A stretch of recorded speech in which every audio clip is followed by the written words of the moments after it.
আল্লাহর উপরে একই আইন নাতে দলের নেতার উপরে একই আনবে, দলের নেতারে খুশি করতে চাইয়ে দেয়, ইসলামের বিরোধিতা করবে, ওই হারামজাদাকে আমরা বাতিল ঘোষণা করলাম। কথা ঠিক কিনা বলেন?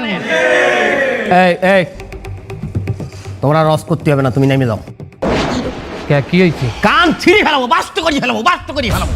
ওয়াজ করতে আইছে রাজনৈতিক বক্তব্য, কান একদম ছিঁড়ে ফেলাবো। বেয়াদব কোথাকার, বাস্ত করি ফেলাবো বলো, বাস্ত করি ফেলাবো, কান ছিঁড়ে ফেলাবো। আপনি কিন্তু একজন আলেমকে অপদস্থ করতে আছেন। আল্লাহর জমিনে একজন আলেমকে অপদস্থ করা হবে, এই তাওহীদি জনতা সেটা মেনে নেবে না। এ তুই কি মনে করেছিস আমি চেয়ারম্যান এই জায়গায় বসে থাকবো? আমারে ওরা কথা বলবে? ওরা সব মহিলা মানুষ, সবগুলো রেশন কার্ড আমি বাতিল করে দেবো না। এই হুজুর, হুজুর আপনি বসেন, আপনি কোথায় যাবেন না?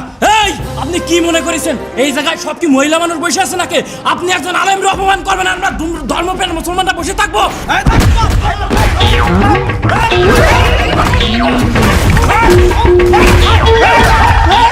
কান বাষ্ট করি ফেলাবো বলো।